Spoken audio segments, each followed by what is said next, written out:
Bank BJB mempersembahkan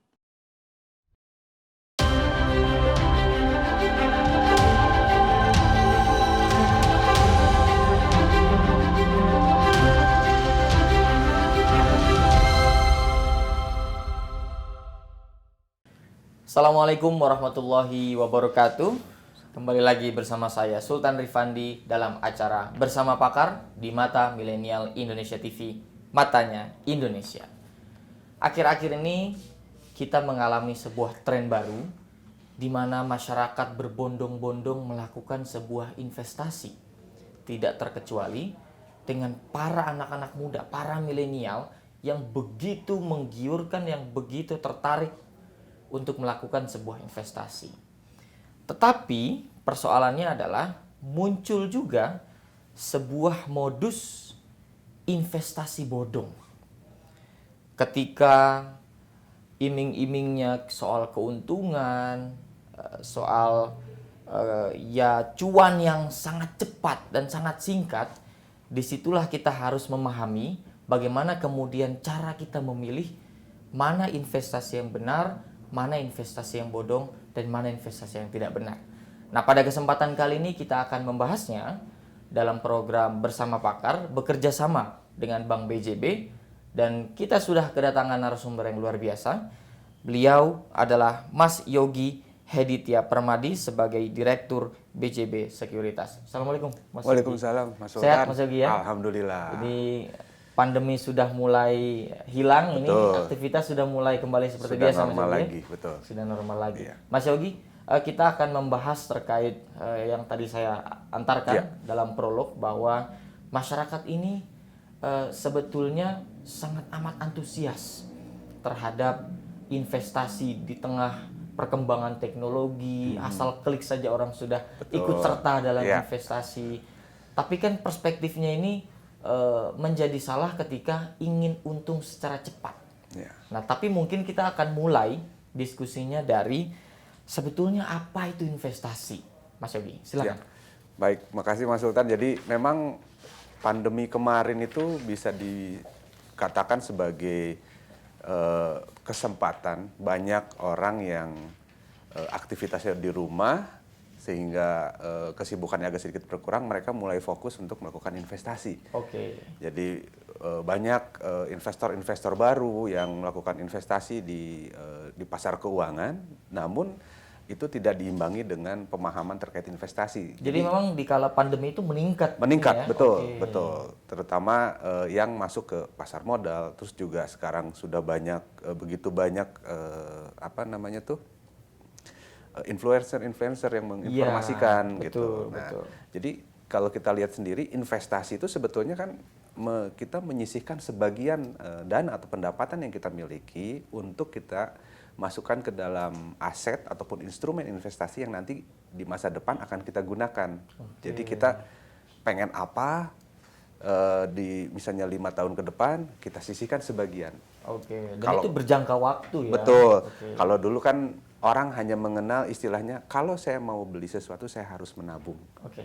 Nah, sekarang sebetulnya bisa kita menyisihkan untuk investasi dengan harapan yang kita invest, yang kita simpan itu memberikan imbal hasil yang lebih besar lagi. Oke. Nah, tapi kalau misalkan perspektifnya adalah ingin untung secara cepat di dalam menempuh jalur investasi, ini salah nggak tuh kira-kira? Sebetulnya sih dibilang salah tidak Oh, juga. tidak. Tapi yang namanya investasi semuanya ada proses. Oke. Jadi dan investasi itu ada resiko. Oke. Kalau kita pengen cepat, resikonya pun makin besar. Oh. Gitu. Jadi di dunia keuangan kita kenal yang namanya risk return atau high risk high return. High risk, high return, Semakin besar return yang ingin kita capai, resikonya pun semakin besar. Jadi itu yang perlu dipahami adalah kalau kita pengen cepat, kita juga harus siap dengan segala resiko yang lebih besar itu. Oke, itu pemahaman yang paling tidak harus terpatri dalam Betul, kita ya. betul. Nah, tapi memang saat pandemi itu kan tadi Mas Yogi mengatakan meningkat Iya. yang melakukan investasi. Itu kenapa kira-kira masyarakat ini apakah baru sadar bahwa menabung itu penting gitu kira-kira atau seperti apa, ada faktor-faktornya, Mas Yogi? Sebetulnya sih mungkin kalau saya lihat adalah dari sisi pertama mungkin infrastruktur di Indonesia ini sudah semakin baik. Oke. Kita bisa semuanya bisa dilakukan dengan handphone, dengan dalam genggaman. Jadi kita bisa dengan mudah untuk melakukan transaksi, baik untuk transaksi kepentingan sehari-hari, untuk investasi pun juga tidak perlu datang ke tempat pasar modalnya atau ke perusahaan efeknya, itu bisa langsung dilakukan dari rumah. Gitu. Jadi kalau kita lihat 5-10 tahun yang lalu orang mau buka itu harus datang, harus telepon. Kalau sekarang cukup download aplikasi, 1 hari selesai rekening terbuka, besoknya bisa transaksi. Dan istilah investor tuh dulu kan seolah-olah ini ya sulit besar betul. gitu ya. Dulu kalau mau transaksi di pasar modal mungkin butuh puluhan juta, 20 juta, 30 juta. Kalau sekarang dengan nominal 100.000 saja sudah bisa gitu. Jadi lebih mudah. Dan bisa disebut investor juga Mas Yogi ya? Sudah bisa disebut investor gitu. Nah, ini kan memang tadi Mas Yogi menyebutkan bahwa tidak sedikit juga influencer yang terjerumus di dalam modus-modus investasi bodong karena tergiur keuntungan instan, prosesnya cepat, keuntungan cepat, dan lain-lain sebagainya. Nah, bagaimana kemudian cara kita agar terhindar dari investasi bodong seperti ini? Biasanya kalau antara investasi yang mungkin yang betul dan yang bodong itu, yang pertama adalah dari tingkat imbal hasil yang dijanjikan. Tingkat imbal hasil yang atau dijanjikan. return. Oke. Nah, investasi yang real itu kecenderungannya, kecuali tabungan, deposito, itu biasanya tidak menjanjikan return secara pasti. Oke. Apa yang membedakan investasi dan deposito ini? Mungkin Pak bisa juga. Kalau investasi itu artinya kita ada tujuannya untuk jangka panjang dengan return yang lebih besar dan ada kemungkinan resiko. Resikonya apa? Baik dari sisi hasilnya mungkin tidak sesuai atau mungkin dana yang kita investasikan juga bisa berkurang. Kalau deposito itu fix, pasti 1 bulan kita dapat 3%, dapat 4%, dan nominalnya dijamin sama pemerintah tidak akan berkurang.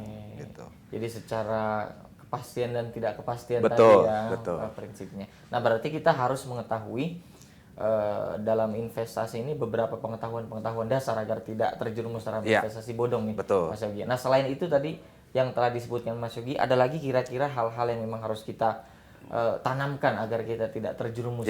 Jadi selain dari imbal hasil yang mungkin bisa dibilang tidak normal atau yang terlalu mewah, terlalu luar biasa, dan juga biasanya mereka itu kayak semacam member get member.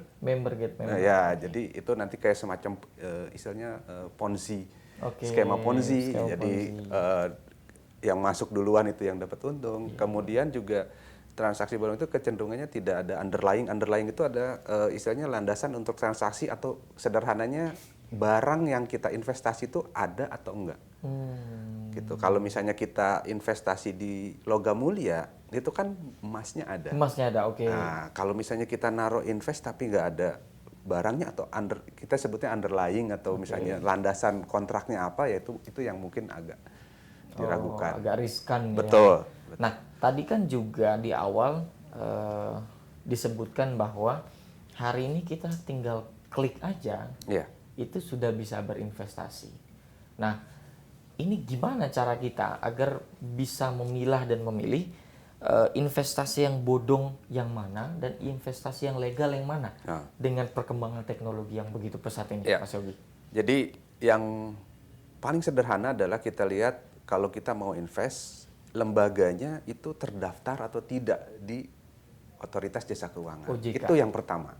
Itu yang harus di cross check pertama. Yang pertama di cross check itu adalah kalau terdaftar dan diawasi oleh OJK, itu berarti lembaganya resmi dan itunya juga legal. Ketika tidak ada legalitas OJK itu menjadi tanda tanya yang harus kita awasi. Sebaiknya sih dihindari dulu. Oke. Selain itu ada lagi? Mungkin juga kita juga harus lebih mengenal tempat kita berinvestasi. Jadi kita sebenarnya kalau perusahaan kan know your customer, kita juga harus tahu tempat kita naruh duit itu di mana sih. Gitu. Karena kan kita menyimpan atau menitipkan uang kita pribadi untuk kepentingan masa depan kita, tapi kalau kitanya nggak kenal, bahaya. Nah, cara mengenalinya apa saja yang harus kita kenali itu? Bisa dilihat lokasinya di mana. Lokasinya. Oke. Kemudian pemiliknya atau pengelolanya siapa, punya track record. Biasanya kan sekarang informasi cukup mudah. Betul. Kita tinggal masukkan nama saya saja. Oke. Itu kan pasti ada. Mau dia punya track record bagus, jelek, biasanya semuanya Jejak digital jejak itu ada digital ya? itu pasti Oke. ada gitu. Itu yang Itu penting ya berarti yang penting untuk kita itu. ketahui. Ya. Tapi kan memang ketika kita telusuri gitu katakanlah Mas Yogi ya, ini kan tidak sedikit juga orang-orang yang menggunakan metode flexing. Ketika menampilkan gaya hidup mewah, kemudian menampilkan harta kekayaannya karena berinvestasi. Nah, itu bagaimana filter kita untuk memilah nih? Karena kan tidak sedikit juga ya kasus-kasus influencer artis yang menampilkan hartanya dari metode investasi ini ternyata bodong. Bagaimana? Ya. Jadi biasanya memang kalau kita lihat kalau kaitan dengan flexing, tentu kalau kita balik lagi ke konsep investasi, jarang sekali ada investasi yang instan bisa memberikan hasil yang luar biasa. Itu kalau misalnya jangka waktunya terlalu pendek, tiba-tiba ada yang luar biasa, ya mungkin ada 1-2 orang yang bisa seperti itu. Mungkin tapi, ada ya. Ya, kalau saya pernah baca literatur itu biasanya ada namanya rule of 10. Jadi orang itu kecenderungan butuh waktu sampai 10 tahun untuk membangun diri sampai dia bisa berhasil. Bahkan 10 tahun. 10 tahun, rata-rata seperti itu. Jadi kalau misalnya ada yang tiba-tiba muncul, ya kita juga harus lebih detail lagi menyelisiki ataupun kita investigasi lagi. Bener nggak nih? Gitu. Iya. Sumbernya dari mana? Misalkan diiklankan setahun 2 tahun sudah bisa private jet. Nah gitu ya. itu. Itu harus dicurigai justru. Harus dicurigai. Ya kecuali menang lotre kali. Itu di luar dari investasi kalau itu. Betul. Nah itu kan memang bahayanya kan seperti itu ya. Apalagi nih generasi milenial nih, generasi saya Mas Yogi yang itu kan semacam investasi itu jadi kayak apa? Lifestyle. Iya. Jadi daripada nongkrong yang nggak jelas, mending kita bahas kripto, kita bahas investasi dan lain-lain sebagainya. Nah ini kan di satu sisi kan potensi luar biasa ya Mas Yogi ya. Tapi di satu sisi ini kan pemula semua yang membutuhkan banyak pengetahuan dasar. Nah khususnya di kalangan milenial agar tidak tersesat seperti itu, apa nih untuk mengelola semangat investasi anak muda ini Mas Yogi? Jadi yang pertama kali sih tujuannya buat apa? Tujuannya buat apa? Iya, karena kalau nggak ada goalsnya, ya kita akan sering mudah terbawa oleh atau terpengaruhi oleh orang lain. Jadi saya investasi untuk apa? Mau biasanya yang sederhana kan, untuk menikah, anak sekolah gitu kan, atau misalnya untuk membeli ibadah, membeli rumah. Nah itu tujuannya setelah kita tetapkan jangka waktunya berapa lama. Nah, kalau misalnya jangka waktunya 5 tahun, 10 tahun, baru nanti kita pilih instrumen investasinya, disesuaikan dengan tujuan dan jangka waktu. Lalu setelah kita lihat instrumennya, kita pelajari, kita pahami juga resikonya. Jadi jangan ngelihat, oh ini untung, karena kecenderungannya orang akan cerita pada saat untung. Pas rugi dia diem. Nah, itu yang harus kita lihat. Resiko yang harus dilihat. Kalau misalnya resikonya besar, sanggup nggak kita menghadapi resiko itu? Kalau misalnya tidak semua orang berani untuk kehilangan uang 10 juta, 20 juta. Tapi ada juga yang berani. Kalau misalnya saya 5 juta aja udah nggak sanggup, berarti jangan masuk ke situ. Jadi pahami resikonya. Karena kan kebanyakan orang yaitu mengiklankan keuntungannya. Betul. Tapi potensi kerugiannya tidak diiklankan ya, gitu kira-kira. Tapi memang ada standarnya nggak sih, Mas Yogi? Ketika ternyata ada standar yang memang potensi resikonya demikian, nggak apa-apa diambil. Itu ada nggak kira-kira? Kalau standar bakunya sih nggak ada. Nggak ada. Nggak ada. Tapi biasanya kalau saya sih memberikan contoh prakteknya gini. Kalau para milenial itu biasa makan, nongkrong, misalnya katakan uang 100.000, 200.000 itu tidak terlalu besar, Tidak terlalu besar. berarti itu adalah batasan resiko yang bisa kita tolerir. Oke. Jadi misalnya saya punya uang, tiba-tiba di dompet, kok uang saya hilang 200.000, ya sudahlah. Gitu. Oh. Itulah batas maksimum. Tapi kalau misalnya di satu sisi ada orang, saya uang 100.000 hilang kemana ya? Sampai 1 minggu dipikirin tuh uang. Nah itu berarti jangan lebih dari situ gitu. Iya. Gitu. Karena itulah kesanggupan kita untuk tahan resikonya di situ. Jadi itu tergantung pada Masing-masing individu ya. ya. Nggak bisa bilang yang kalau saya bilang katakan 200.000, bisa aja yang 50.000 udah hilang aja udah pusing. Oke, Nah, gitu. iya. Nah tadi kan berarti hal yang penting adalah mengetahui tujuannya apa, lalu kemudian jangka waktunya berapa, dan produknya juga kita harus instrumennya. Iya, instrumennya juga. Instrumen ini apa ini yang dimaksud dengan instrumen? Apakah cara-cara yang menggunakan aplikasinya atau memilih tempatnya atau gimana? Jadi instrumen itu sebenarnya jenis investasinya. Yang pertama sederhana adalah deposito. Jadi kalau kita lihat dari resiko, deposito itu cenderung low risk tapi returnnya juga terbatas. Kemudian setelah itu kita lanjut juga ada misalnya kayak reksadana. Ya, atau yang relatif konvensional ada logam mulia, properti, itu instrumennya. Kemudian kalau ingin sedikit beresiko lagi ada saham. Saham untuk kepemilikan perusahaan, nanti kita bisa dapat dividen di situ, atau nanti pada saat harganya naik, kinerjanya bagus, harganya akan naik, bisa kita jual. Untuk pemula, menurut Mas Yogi, kira-kira instrumen yang tepat untuk para pemula itu yang mana dulu? Nah, yang tepat itu yang pertama adalah kita lihat dari sisi depositonya dulu. Iya. Kenapa? Karena itu adalah dana bisa digunakan sebagai dana emergensi pada saat kita butuh. Kita butuh sewaktu-waktu, uangnya tidak akan berkurang. Jadi pada saat kita butuh kita bisa langsung ambil. Baru kita tingkatkan ke yang resiko lebih tinggi lagi. Mau logam mulia, mau ke properti mungkin butuh waktu juga. Kalau logam mulia bisa kecil-kecil, bisa sedikit-sedikit, dan juga nanti bisa lanjut baik ke reksadana, ke saham, atau misalnya mau ke kripto juga. Kalau sudah paham dari mulai yang resikonya rendah. Ya ini kan memang kalau kita bicara milenial ini stabilitas keuangannya belum sangat stabil lah, katakanlah begitu ya Mas Yogi. Ini kan butuh semacam pemahaman yang apik juga di kalangan anak mudanya, kemudian pemilihan instrumennya.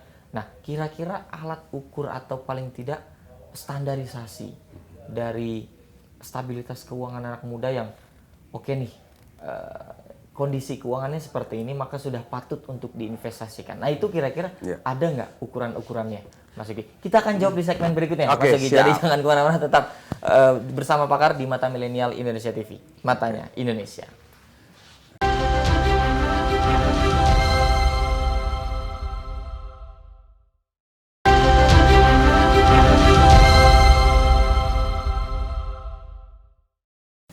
Kembali lagi bersama saya Sultan Rifandi dalam acara Bersama Pakar di Mata Milenial Indonesia TV, Matanya Indonesia.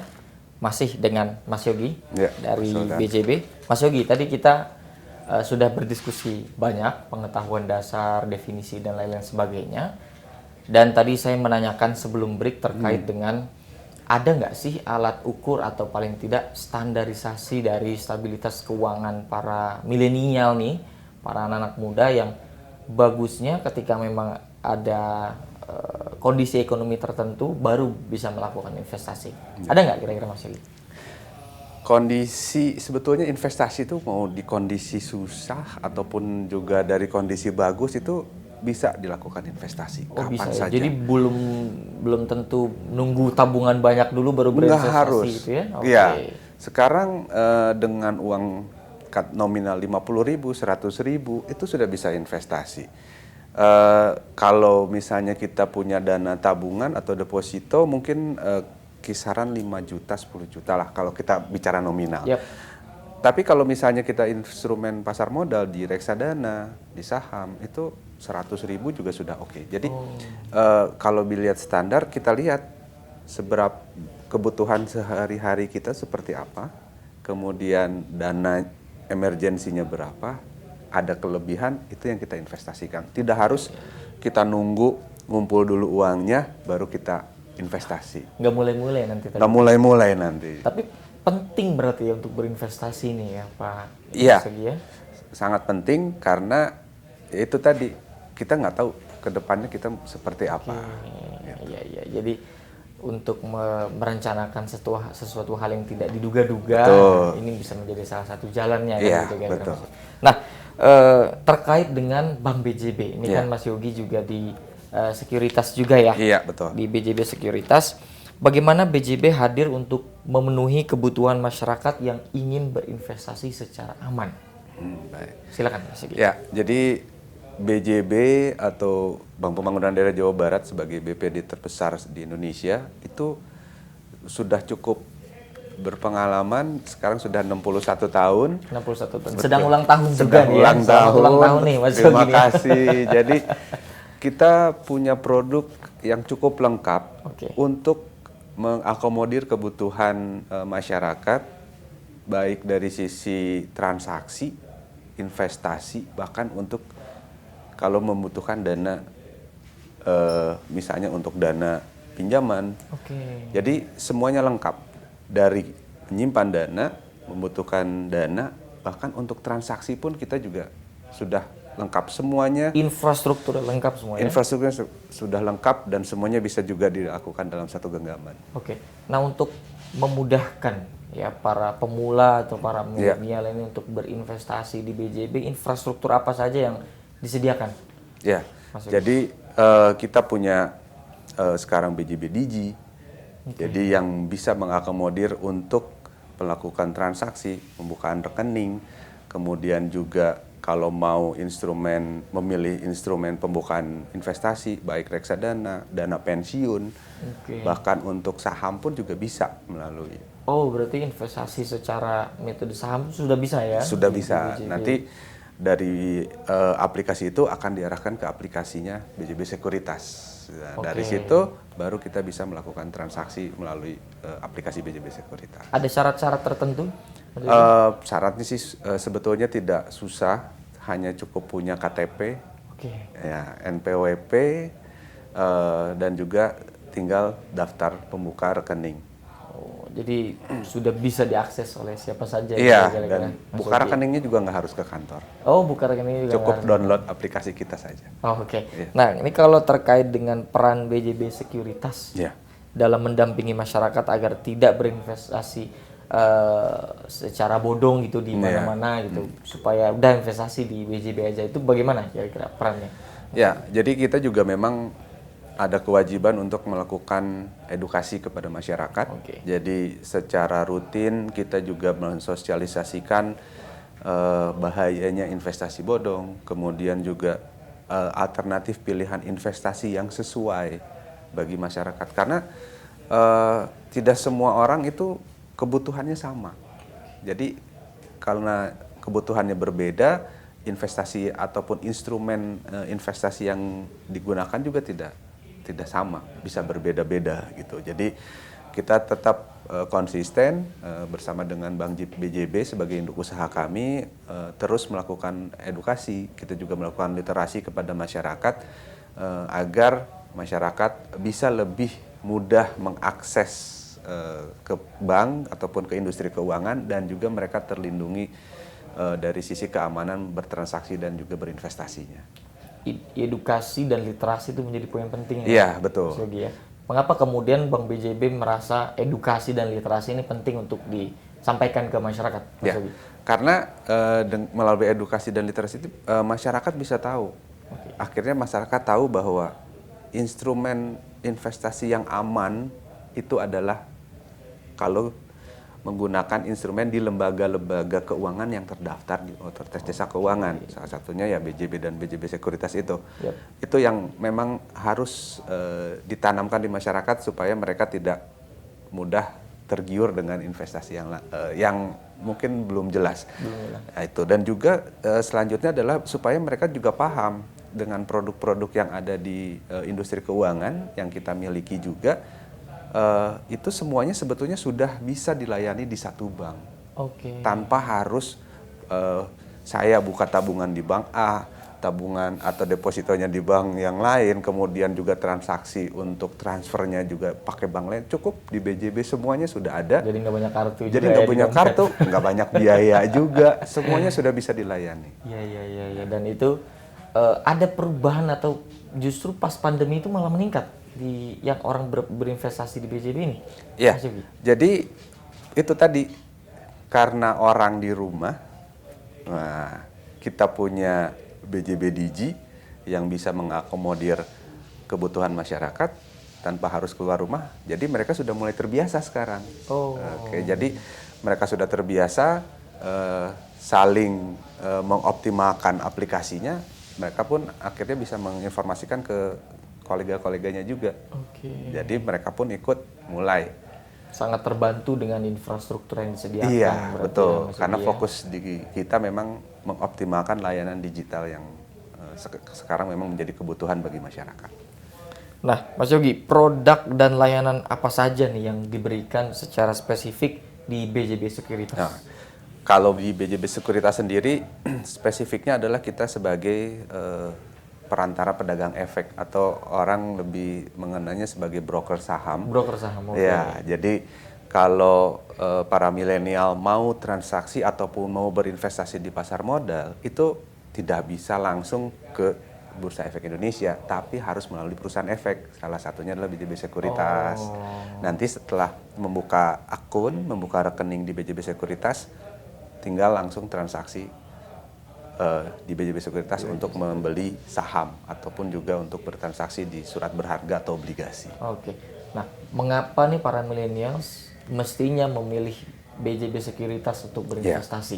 Tapi ini tidak terbatas di Jawa Barat saja kan ya, Mas Yogi ya?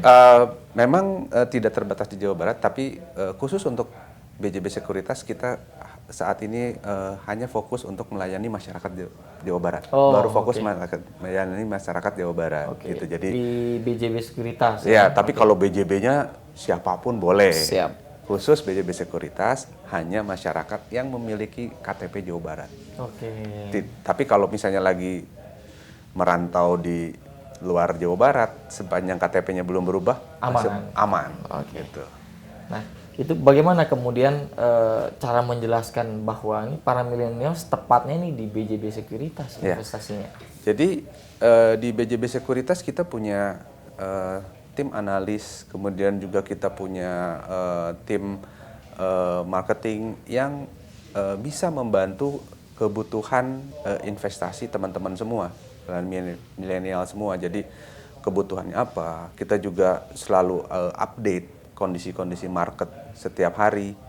Kalau mau diskusi secara personal bisa. Oh, jadi pendampingan ya? Ya, pendampingan. Aduh, saya belum tahu nih gimana mau transaksinya. Itu kita juga secara rutin mengadakan kelas online untuk mempermudah penggunaan sistem ataupun juga bagaimana kita memilih saham yang bagus, yang cocok untuk sesuai dengan profil kita. Jadi itu layanan-layanan yang ada di BJB Sekuritas. Oke, dan itu yang membuat ya seharusnya para milenials ini investasi di BJB Sekuritas. Iya. Karena sudah terjamin aman dan lain-lain sebagainya kan gitu kira-kira Mas Iya. Yogi. Nah, kalau terkait keunggulan dari fitur BJB Sekuritas itu apa saja keunggulannya Mas Yogi? Ya, jadi fiturnya kita juga data yang ada di aplikasi itu secara real time. Jadi data yang ada di bursa dengan yang ada di BJB Sekuritas itu sama. Jadi lag-nya juga, istilahnya kalau orang itu lag-nya nggak ada lag-nya. Nggak ada lag-nya, Nah, kemudian juga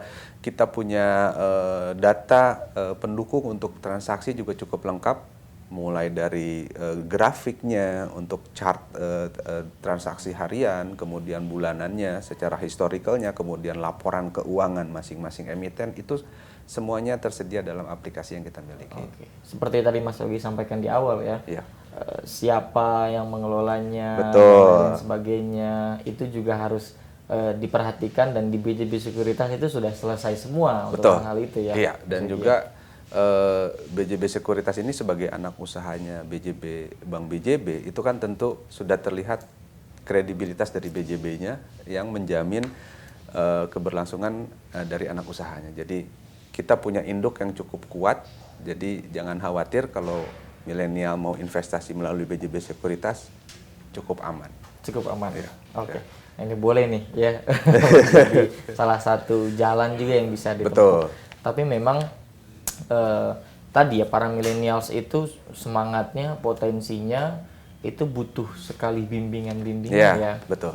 Mas Yogi ya. Nah, ini bimbingan seperti apa yang sudah atau akan terus diberikan kepada para millennials ya, ibaratnya investasi pemula, investor pemula ini agar memang terkondisikan atau didampingi betul-betul sampai tahap yang memang luar biasa. Itu ada seperti apa kira-kira? Jadi kita punya program pelatihan secara online yang secara reguler kita lakukan buat para nasabah dan investor kami juga. Itu salah satu bentuk edukasi kami. Kemudian juga kami punya galeri ataupun ruangan investasi. Jadi siapapun yang punya waktu pengen transaksi di kantor kami itu bisa for free. Mau diskusi langsung dengan analis-analis kita juga boleh. Jadi kapanpun selama memungkinkan kita akan bantu teman-teman atau para milenial ini bagaimana bisa mengoptimalkan atau menambah pengetahuan dan pemahaman semuanya di bidang investasi. Kalau kendala di lapangan yang ditemukan Mas Yogi, ini masalah-masalahnya itu seperti apa sih yang ada di masyarakat terkait dengan edukasi investasi, terutama di milenial nih? Betul. Apa saja tuh tantangan-tantangannya? Mungkin tantangan yang utamanya itu adalah bagaimana kita memberikan pemahaman terkait resiko investasi. Itu cukup susah ya? Iya, karena kan biasanya karena kita sudah sekian lama menyimpan dana kita di instrumen deposito yang relatif aman. Oke. Jadi pada saat diajak untuk melakukan investasi yang ada resikonya, mereka masih ada kekhawatiran berarti nanti uang saya bisa hilang dong. Gitu. Memang betul ada resiko seperti itu, tapi kalau kita bisa kelola dengan baik, nah resikonya itu bisa diminimalisir. Itu yang perlu pemahaman, perlu juga edukasi yang berkelanjutan supaya masyarakat juga mulai sadar. Karena seringkali mereka belum rugi aja atau baru harganya turun udah panik. Udah panik ya? Iya, gitu. Nah, itu yang cukup susah Mas Yogi itu mentransformasikan dari betul. yang tadinya deposit itu agak susah dengan kendala-kendala seperti itu ya Mas Yogi. Nah, lalu kalau untuk di anak-anak mudanya di milenial itu seperti apa kesulitan-kesulitannya di dalam mengedukasi investasi seperti ini? Mas? Biasanya mereka itu melihat yang pertama pengen cepat. Nah, itu yang susah. Itu pengen cepat. Untungnya kapan? Gitu untungnya kapan? Ini kalau saya invest sekarang bulan depan bisa double nggak? Nah, itu yang perlu kita jelaskan juga. Butuh proses, butuh waktu dalam investasi. Tidak bisa dalam satu malam itu bisa berubah signifikan. Gitu. Artinya pemikiran seperti itu bisa dikatakan salah, Mas Yogi? Mungkin tidak, tapi mungkin kalau saya bilangnya kayak semacam over expected lah, terlalu ekspektasinya terlalu besar sehingga kadang-kadang itu yang akan mudah terbuai dengan janji-janji. Oh, ini bisa cepat. Nah, dengan ini investasi returnnya 1 minggu bisa nominalnya bisa berkali-kali lipat, akan mudah untuk diarahkan ke situ. Jadi kalau kita sudah paham bahwa butuh proses, ada proses, butuh waktu untuk berinvestasi, kita bisa mulai membentengi diri dengan transaksi-transaksi yang mungkin investasi bodong itu. Nah, semoga terhindar nih ya. Iya, betul. Ya. Apalagi kalau di BJB Sekuritas sudah nggak ada cerita atau investasi-investasi bodong gitu ya. Betul.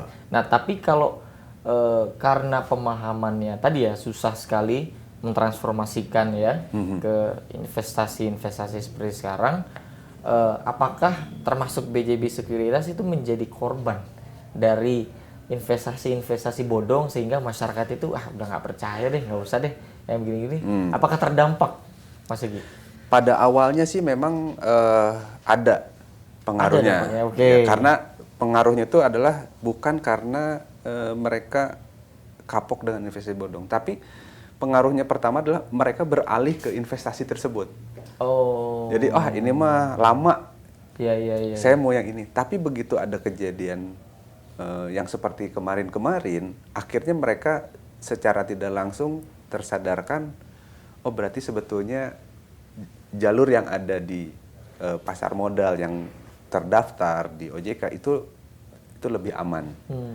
Nah, mereka mulai mengalihkan portofolionya ke kita seperti itu. Jadi karena termakan dengan cepat tadi ya. Ya, jadi setelah dengan janji-janji mereka shifting, pada saat mereka mereka ternyata kena kerugian yang cukup besar, akhirnya mereka kembali beralih. Kembali ke jalan yang benar lah. Sempat tersesat Betul. berarti ya. Baik. Nah, ini kan tadi kita sudah membahas program-program yang ada di BJB gitu ya, fitur-fitur dan lain-lain sebagainya. Nah, tapi memang tentu menggambarkan sebuah prospek yang bagus ke masyarakat, ke milenial ini kan juga penting. Yeah. Bahwa seperti apa sih prospek, apakah ada prospek yang bagus ketika kita berinvestasi di BJB Sekuritas. Itu juga penting untuk kita jelaskan, Mas Yogi, tapi kita akan bahas di segmen berikutnya. Kita akan break terlebih dahulu, jangan kemana-mana, tetap saksikan bersama pakar di Mata Milenial Indonesia TV, Matanya Indonesia.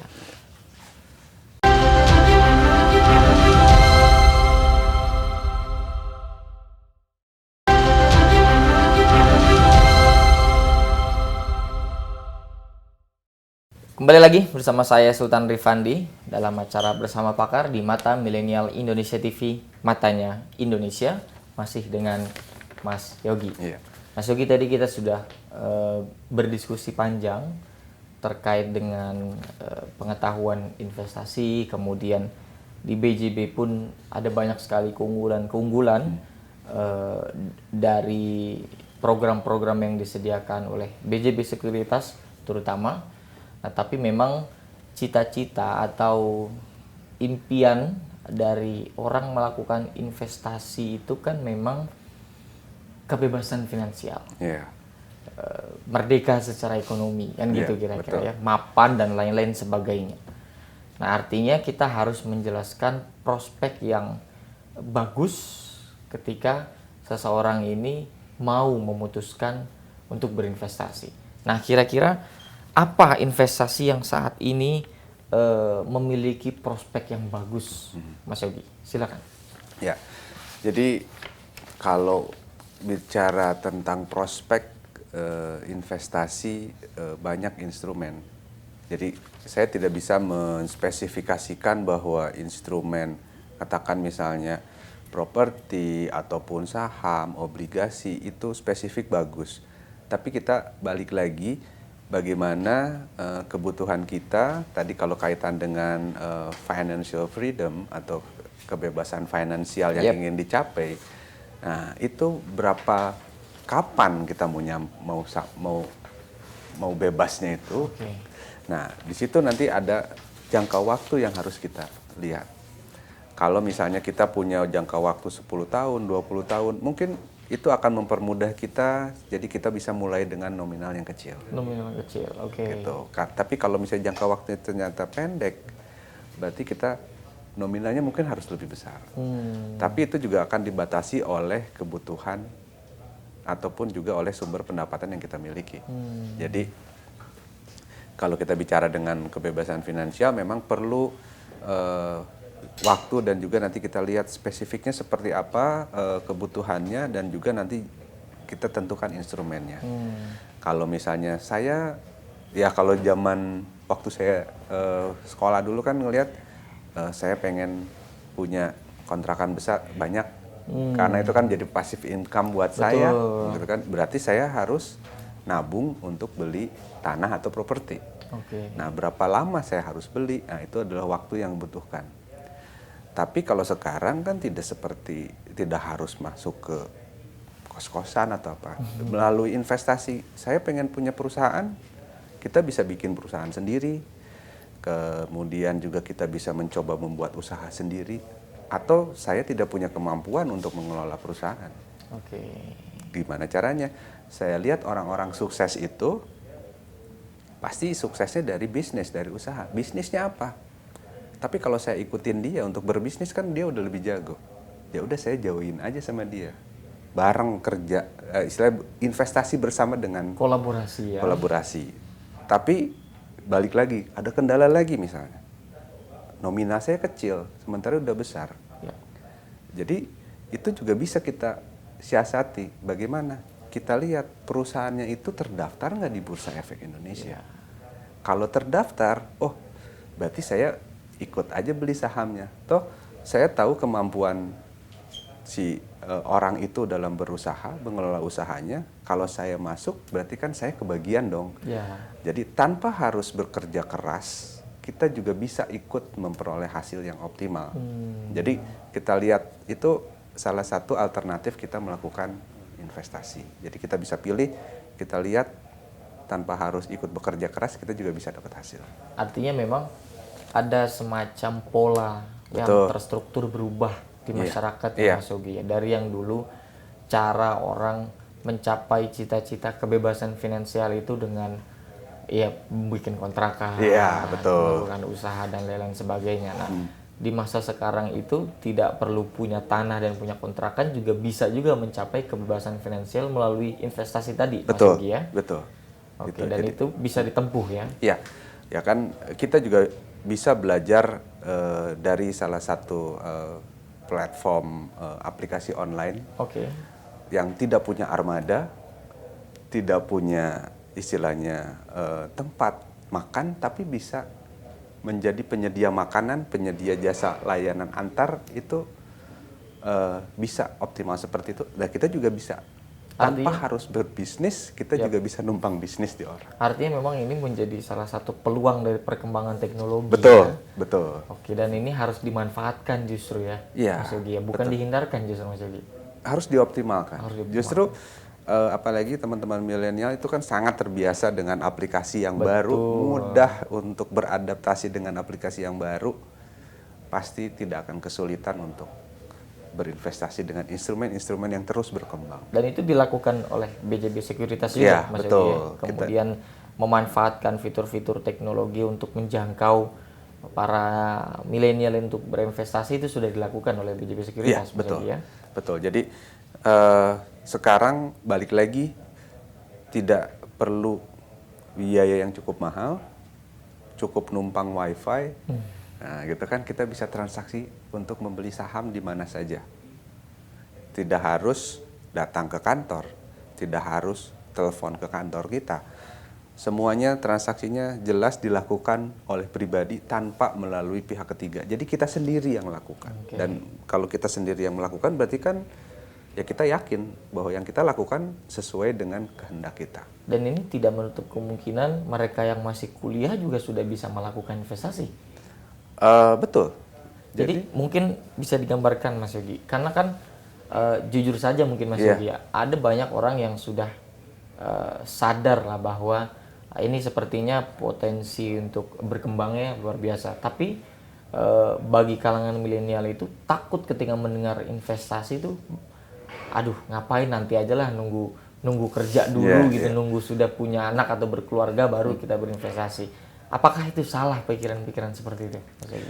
Mungkin perlu diluruskan adalah bahwa pada saat kita masih sekolah, masih single gitu kan, memang dari satu sisi kita punya keterbatasan income, tapi di sisi lain kita masih punya kebebasan expense atau kita tidak punya tanggungan.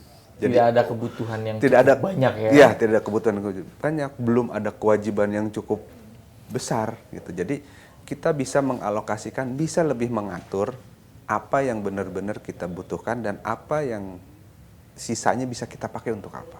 Karena lifestyle anak-anak muda sekarang ini sangat amat konsumtif. Betul. Mas Yogi. Ya. Nah ini gimana nih cara mengalihkan dari yang sangat amat konsumtif ya, hanya ngopi doang misalkan, mengeluarkan uang luar biasa hanya dengan bergaya dan lain-lain sebagainya. Ini sangat bisa dialokasikan untuk berinvestasi berarti Mas Yogi? Betul, bisa, sangat bisa. Artinya kita bisa mensiasatinya dengan melihat ini benar-benar kita butuh atau enggak, gitu kan. Misalnya tadi nongkrong, ya mungkin kita bisa nongkrong, apakah nongkrongnya harus ngopi juga, gitu kan? Mungkin kita bisa milih minuman yang lain yang lebih murah, yang sisanya bisa kita investasikan, walaupun kesannya kayak semacam ngirit atau susah, tapi semua pasti ada pengorbanan, ada sacrifice-nya untuk bisa kita di kemudian hari bisa dapat yang lebih optimal lagi gitu. Dan itu sangat amat bagus ketika memang sudah dimulai sejak masa perkuliahan kan, Iya, kira-kira betul. Mas Yogi itu kan kuliah 4 tahun 5 tahun udah luar biasa juga pasti prospeknya ya Mas Yogi ya. Iya, justru kalau pada saat kita mulai di saat kuliah, mungkin kalau kita spesifik misalnya di satu jurusan tertentu, misalnya jurusan ekonomi lah. Ekonomi, oke. Kalau kita investasi di saham, itu sebetulnya secara tidak langsung kita mempraktekkan apa yang diajarkan oleh dosen kita. Jadi misalnya pelajaran akuntansi, laporan keuangan, kita review. Kalau review nanti hanya untuk dapat nilai saja, ya memang kita dapat nilai, nanti kita bisa lulus. Tapi kan bisa ada lebih lagi. Kalau kita pakai, bisa lulus, udah gitu kita ada kelebihan. Duit yang kita pakai, uang atau yang kita punya, diinvestasikan sesuai dengan analisis atau ilmu yang kita pelajarin, bisa dapat return. Kemudian pada saat kerja, kita sudah terbiasa melakukan analisis. Ya, gitu. betul. Jadi tidak harus kita praktek kerja lapangan di perusahaan tertentu, tapi kita praktek mandiri pun bisa. Ya, berarti bukan semata-mata untuk mencari keuntungan saja, tapi pola memanage keuangan, Betul. pola kemudian menyimpan, menabung itu sudah terbiasa. Ya, sudah Dan terbiasa. itu sangat penting ya Mas Yogi ya. Iya, karena yang menjadi sebab kenapa mereka dengan mudah untuk berkonsumsi itu karena biasanya tidak ada, mungkin tujuan kedepannya belum ada, kemudian mengelola keuangannya itu yang perlu dikembangkan lagi. Jadi kalau kita sudah bisa mengelola keuangan dengan baik, ya mudah-mudahan sih kita akan lebih disiplin dalam melakukan pengeluaran. Ini menjadi saran yang sangat bagus nih karena karena banyak aktivitas anak-anak muda itu yang luar biasa jor-joran sekali begitu. Iya. Padahal kan dalam struktur ekonomi juga mungkin pasca pandemi ini kan salah satu dampak yang paling terhantam kencang itu sektor ekonomi kan Iya, begitu. betul. Tapi kalau kita lihat di kafe-kafe pada Pada nongkrong nongkrong gitu penuh. ya, Iya. ini konsumtif sekali gitu loh. Ini sangat amat luar biasa sekali kalau misalkan kita alihkan di dalam investasi ini ya Mas Yogi Iya, ya. betul.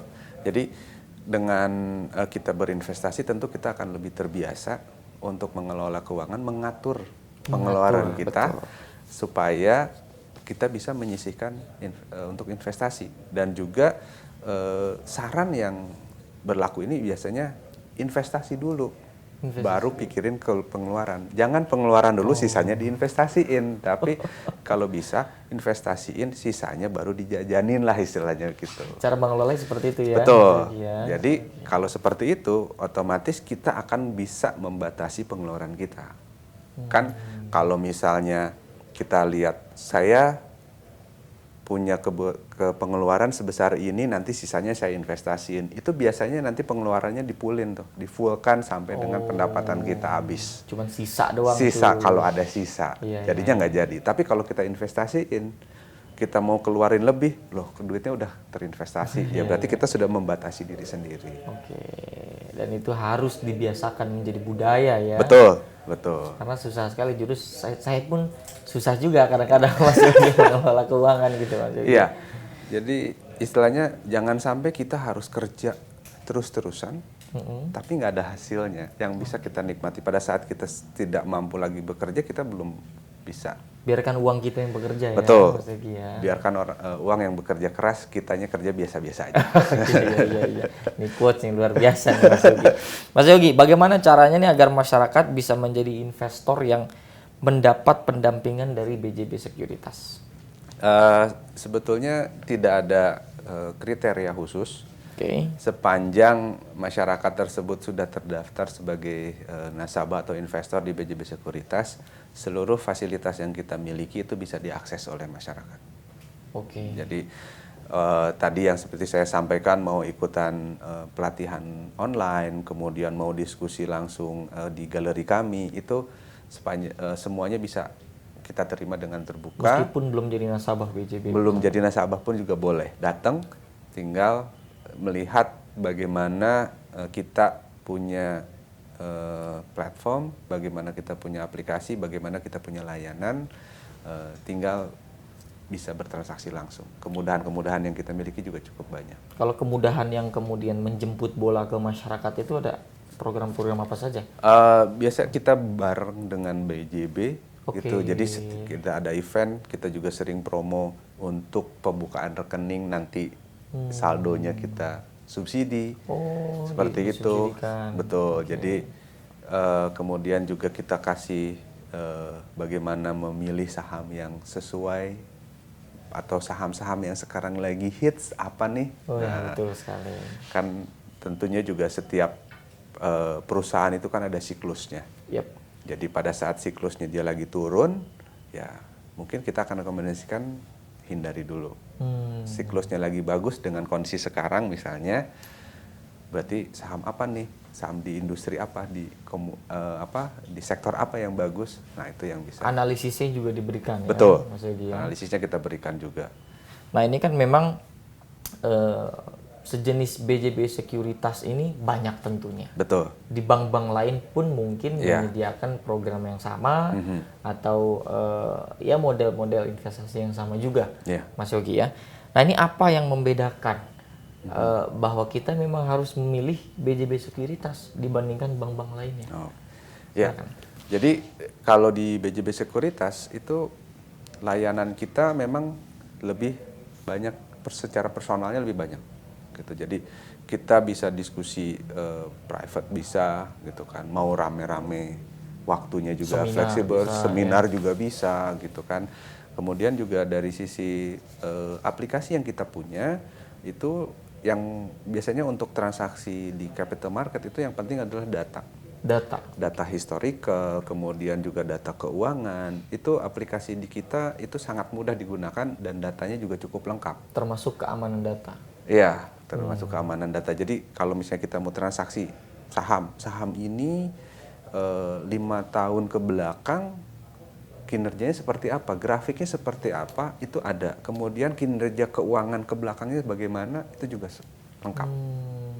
Ya. Jadi rapih semuanya. Iya, betul. Oke. Nah, kalau terkait dengan tentu BJB Sekuritas ini kan punya target ya, Iya. Mas Yogi. Iya. Di tahun ini mulai recovery ekonomi, pandemi sudah mulai hilang ya. Iya.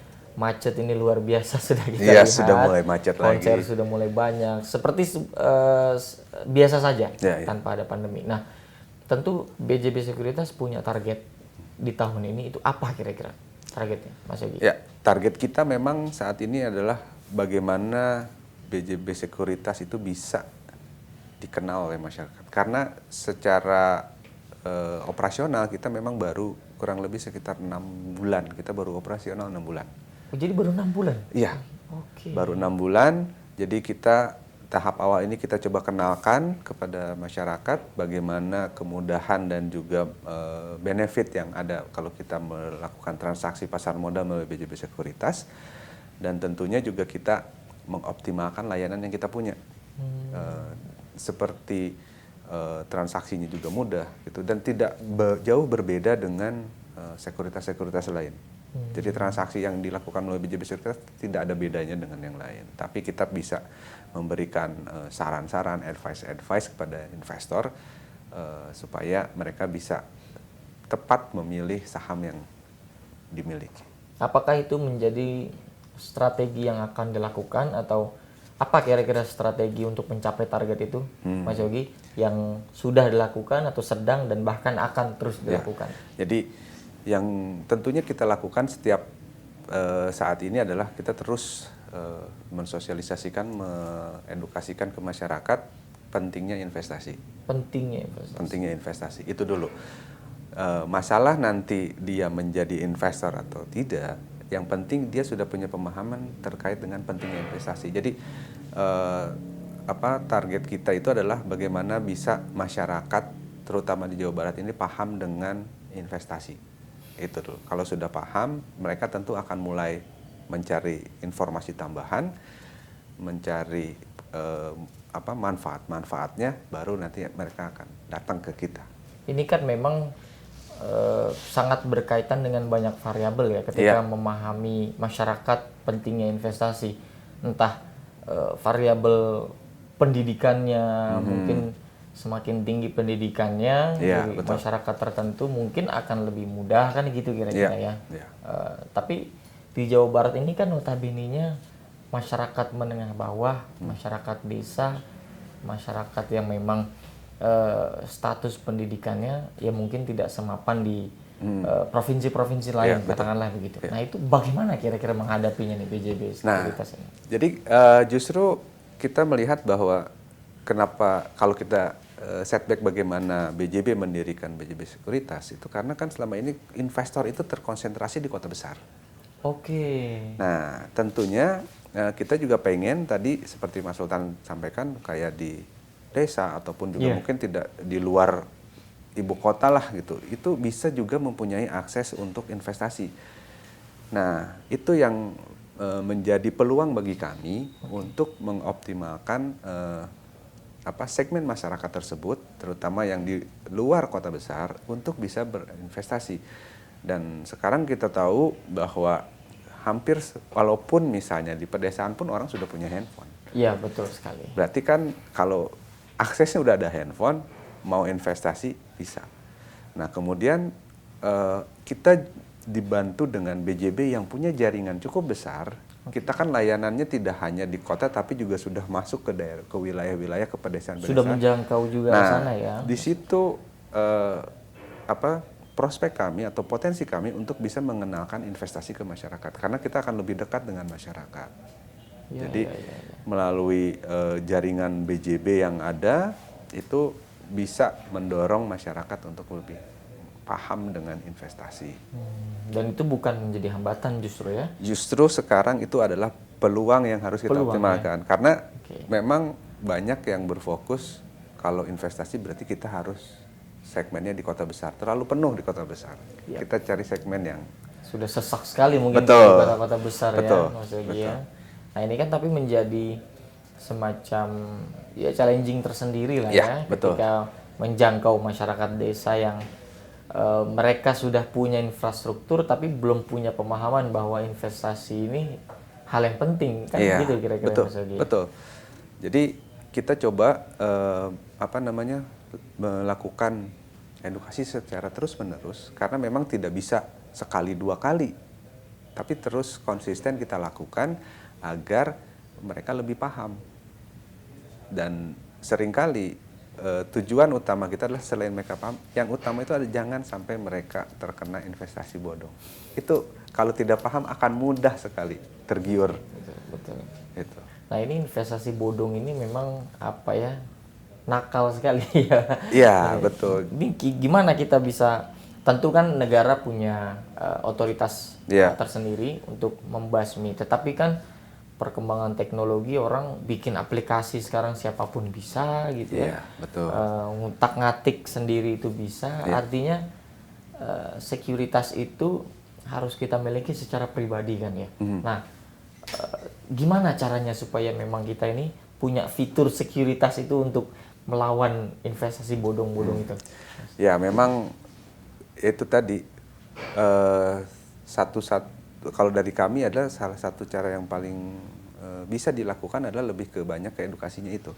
Jadi karena dengan kemudahan yang ada sekarang semuanya bisa berubah, bisa dengan cepat disesuaikan. Jadi investasinya pun mulai yang konvensional dengan yang bodong akan cenderung lebih cepat. Berevolusinya itu akan lebih cepat, berganti dari yang satu ke yang lain. Mungkin walaupun secara garis besar skemanya mirip-mirip, tapi kan mungkin sekarang sudah mulai banyak macamnya. Nah itu yang harus kita coba pahamkan kepada masyarakat, karena kalau balik lagi, karena kalau kita hanya mengandalkan bahwa bilang kita aman, kita diawasi, itu rasanya belum cukup. Belum cukup ya. Tapi yang harus disampaikan adalah dalam investasi itu ada resiko, dan resiko itu tidak setiap orang bisa menanggung. Oke. Nah, itu yang harus dipahami. Kalau keuntungan semua orang siap Semua menanggung. orang siap menanggung gitu kan, karena pada saat untung itu biasanya nggak rame. Ya. Nah, tapi pada saat rugi baru muncul semuanya. Kita nggak tahu. Ya. Nah, terakhir Mas Yogi, Ya. saran bagi investor pemula, ya investor muda agar memang mampu mengelola, mengatur dan tidak tergiur dengan hal-hal modus-modus tadi. Silakan. Ya. Jadi saran saya sih sebetulnya sederhana saja. Investasi itu mulai dari sekarang. Dan tentunya yang harus pada saat dimulai adalah kita siap tujuannya untuk apa. Tujuannya dan juga pahami apa produk dan juga resikonya.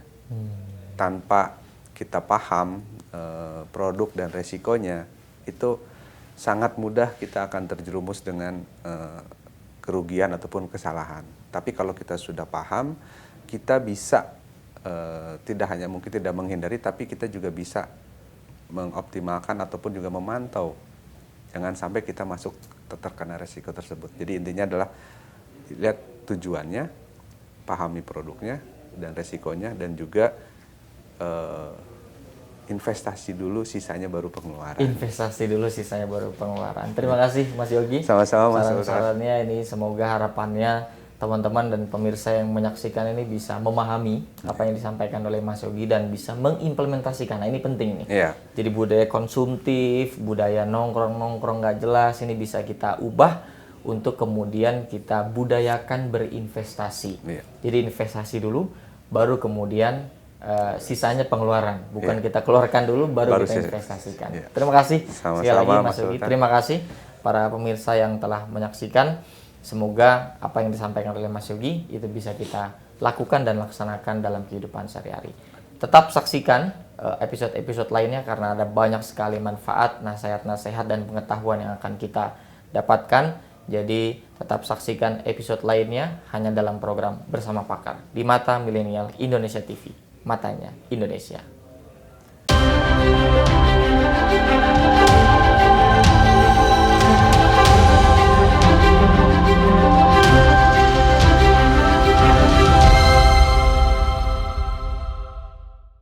Acara ini dipersembahkan oleh Bank BJB.